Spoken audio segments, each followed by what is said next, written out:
İmam Səccad əleyhissalam buyurur ki, möminlərə dünyada gələn bəlalar günahlarına görədir. Allah bəla göndərir ki, bizi dünyadan pak aparsın. Deyir, birdən günahı qalsa hələ ölüm çətinləşir, ölümün çətinliyi ilə günahlarını yuyur, günahlarını bağışlayır. Birdən ölümün çətinliyi ilə də günah bağışlanmasa, onda qəbrin sıxıntısı ilə, qəbir sıxır insanı ki, günahlar bağışlanar. Birdən qəbrin sıxıntısı ilə bağışlanmasa, məhşərdə dayanacaqlarda məəttəl qalır insanlar. Sıxıntı içində qalır möminlər ki, günahları bağışlansın.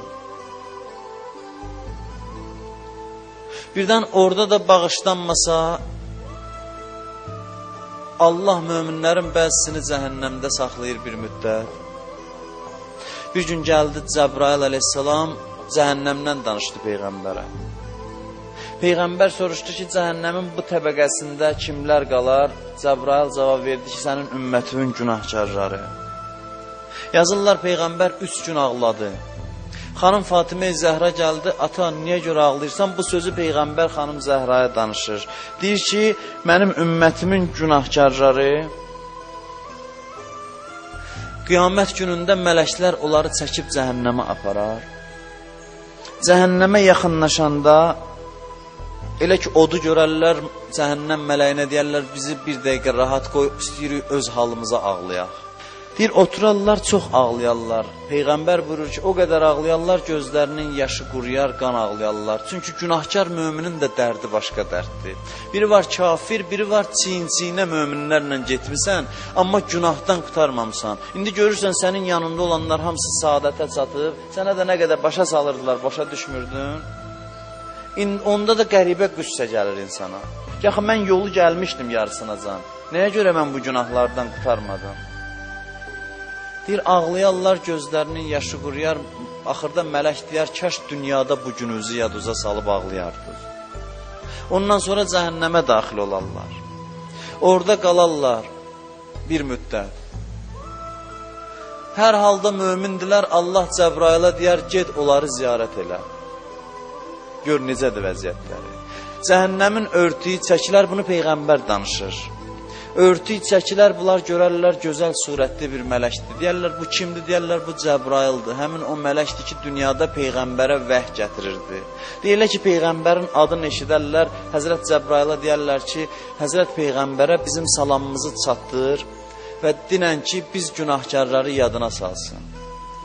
Peyğəmbər cənnətdə bu xəbər çatar, Allaha əlini qaldırar, deyər, ilahi, mənim ümmətimin günahkarlarını cəhənnəmə apardın, indi də mənə görə bağışla. Deyir, onları Allah o zaman əzabdan, oddan azad eləyər. Hədislərdə var ki, Peyğəmbərin adı yadlarından çıxar, cəhənnəmdə pak olandan sonra yavaş-yavaş yadlarına düşər. Elə ki, ya Rəsulallah dedilər, bağışlanarlar. Ondan sonra cənnətə daxil olarlar. Alınlarında yazılar ki, bunlar oddan azad olmuş şəxslərdir. Bunlar da deyər, ilahi də cənnətə girmişik, burada da utanırıq biz. Bizi barmaqla göstərirlər. Ondan sonra təmizlənərlər. Yəni, bax, görürsən, günahlar bu qədər çətinliklərin yaranmasına səbəb olur. Bu qədər çətinliklərin yaranmasına səbəb olur. Odur ki, insan günahdan çəkinsə yaxşıdır ki, bu çətinliklərdən amanda qalsın. Əleyhissalam buyurur ki, 5 kəlmə sizə öyrədim ki, bu kəlmələri öyrənmək üçün dəvələrə minib səhraları gəzsöz, dəvələriniz gücdən düşsə, axırda ayaqla piyada gəzib bu sözləri axtar, söz yenə də yeri var. O sözlərdən biri budur ki, la yəxafənnə əhədun illa zəmbəh. Sizlərdən heç biriniz günahınızdan başqa heç nədən qorxmuyor. Ancaq günahdan qorxun. Bütün bəlalar günahlara görə gəlir. Sən məndən soruş, cəmaat niyə xəstələnir, cavab verim günaha görə. Cəmaat niyə pis ölür, ona görə ki, günah eləyiblər. Ruzu niyə çəkilir, günaha görə. Cəmaat qəbirdən niyə sıxılır, niyə qiyamətdə əzaba düşür, rüsvay olur, niyə cəhənnəmə gedir. Hamısının bir cavabı var ki, günah səbəbindən bu işlər baş verir. Günah səbəbindən baş verir. Amma əleyhissalam bəzi insanları tərif eləyir Nəhcül Bəlağədə. Buyurur bəzi insanlar var, Allah yanında o qədər hörmətlidirlər ki, nəinki cəhənnəmə getməzlər. Allah onların qulağına o qədər hörmət qaildir ki, hörmət edir ki, razıdır qulaqları cəhənnəmin nərəsini eşitsin. Quranda ayə var, onlar heç cəhənnəmin səsini eşitməzlər. Onların çox hörməti var. Allah qoymaz ki, o naləni, o nərəni eşitsinlər.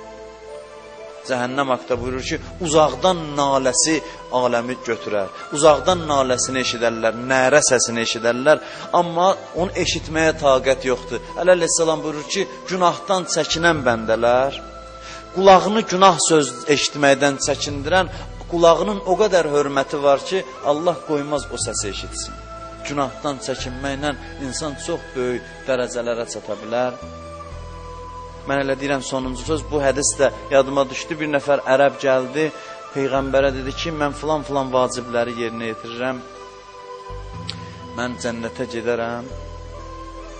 Peyğəmbər buyurdu ki, innəkə fil cənnə, sən cənnətdəsən. Baxdı, dedim, məəkə, səninlə bir yerdə istəyirəm olam. Çox böyük bir şey istədi Peyğəmbərdən. Ki, ya Rasulallah, cənnətə getməyimi bildim, istəyirəm sənin yanında olam. Peyğəmbər orada biraz dayandı, fikrə getdi. Çünki böyük məqamdır Peyğəmbərin yanında olmaq. Bir cümlə söz dedi, əgər istəyirsənsə mənim yanımda olasan, o zəhmət istəyir. Gərək günahlardan çəkinəsən. Yəni, bu hədis bilirsiniz nə qədər dəyərli hədisdir. Bunu bizə başa salır ki, günahdan çəkinməklə İslam Peyğəmbərinin yanında olarsan. O dərəcədə insan yüksəklərə çata bilər. Bu günlərdə Əhl-i Beytə təvəssül eləyin. Əhl-i Beytin qapısına tez-tez gedin, İmam Zaman ağanın qapısına gedin, İmam Hüseyin ağanın ziyarətlərindən oxuyun bu günlərdə. İmam Hüseyin ağanın ziyarətinin çox xeyri var ki, Allah bağışlayar insanları. Bu qədər ki, qəbrin, qiyamətin qorxusundan danışır insan, insanın ürəyində həmişə bir ümid var. Bu ümid insanı tərk eləmir ki, bəzi insanlar var, qəbrə qoyulanda İmam Hüseyin ağa özü gəlib onları ziyarət eləyəcək. Bir nəfər qadının ziyarətinə, mən yuxu gördüm Şirazda bir qadın dəfn olunub. Allah bütün qəbristan əhlini bu gecə bağışladı. O qadın o qəbristandakı dəfn olunmuşdu, həmin qəbristanın əhli bağışlandı. Mən deyir, o qadının evini tapdım, soruşdum yoldaşından ki, bu xanım nə əməl sahibidir ki, o gecə bütün qəbristan əhlini bağışladı. Əri fikirləşdi, bir şey tapa bilmədi. Sonra yadına düşdü ki, bu İmam Hüseyin ağanın ziyarətini, Aşura ziyarətin günündə oxuyarmış. Deyir, alim deyir, mən yuxuda gördüm ki, dedi ki, İmam Hüseyin ağa bu gecə məni 3 dəfə gəldi qəbirdə ziyarət elədi. İmam Hüseyin ziyarət elədiyi adamları Allah bağışlayar. Kim Əhl-i Beyti sevərsə, Əhl-i Beytə əzadar olarsa, İmam Hüseyin ağanı sevərsə, onlar rahat bu oddan nicat taparlar. Qəbrin sorğu-sualından nicat taparlar. Qəbrin çətinliklərindən, qiyamətin rüsvayçılığından nicat taparlar. İmam Rıza əleyhissalam buyurur, kim bir dəfə gəlib məni Məşəddə ziyarət eləsə. Bilirsiniz, 2 imamın qəbrinin ziyarətinə çox təkid olunub. Biri Kərbəladır, İmam Hüseyin ziyarətidir, biri də Məşəd İmam Rıza ziyarətidir. Bu 2 ziyarət xüsusi, hətta Nəcəfdən də üstün gəlir Məşədin ziyarəti. Hərçənd ki, İmam Rıza əleyhissalamdan üstündür. Amma hər imama Allah bir şey verib, İmam Rızanın da ziyarətinə təkid edirlər, Məşəd ziyarətinə. Özü də buyurub, kim məni bir dəfə ziyarət eləsə, mən 3 dəfə gələrəm onun görüşünə. Borclu qalmaram, 3 dəfə gələrəm. Birinci dəfə gələrəm mizan vaxtı, əməllər çəkilən vaxt, mən gələrəm. Mən gələrəm, mənim qədəmlərimin hörmətinə savabı ağır gələr yəqin ki, İmam Rızanın hörmətinə. Bir də gələrəm, əməl naməsi verilən vaxt. Ən nigaran vaxtı insanın qiyamət günündə biri də budur ki, insana əməl naməsi verilir. Çox əzəmətli söhbətlər də Allah danışır, biz başa düşmürük. Bilinmir necə veriləcək əməl naməsi. İmam Rıza deyir, mən gələrəm, mənim zəvvarımın yanında diyanaram. 100 dənə yox, milyon dənə də zəvvar olsa İmam Rıza əleyhissalamın, Allah bu qüdrəti onlara verib. Gələrəm, onların əlindən tutaram o məqamda. Bu ikinci və üçüncü siratdan keçəndə, siratda ki, ayaqlar titriyir və ayaqlar titriyir, qala bilməyənlər cəhənnəmə düşür. Orada İmam Rıza əleyhissalam buyurur ki, kim məni ziyarət edib, mən gəlib əlindən tutub özümdən apararam onu, kömək eləyərəm ona. Bu günlərdə hərə bir əməl hədiyyə eləsin İmam Zaman ağaya, Əhl-i Beytin hansısa birinə hədiyyə eləsin və onlardan kömək istəsin ki, onlar vasitə olsunlar, Allahdan istəsinlər, Allah bizi bağışlasın. Allah bizi bu ayın bağışlananlarından qərar versin inşallah. Allahümmə inna nəsəlükə və nəd'uk.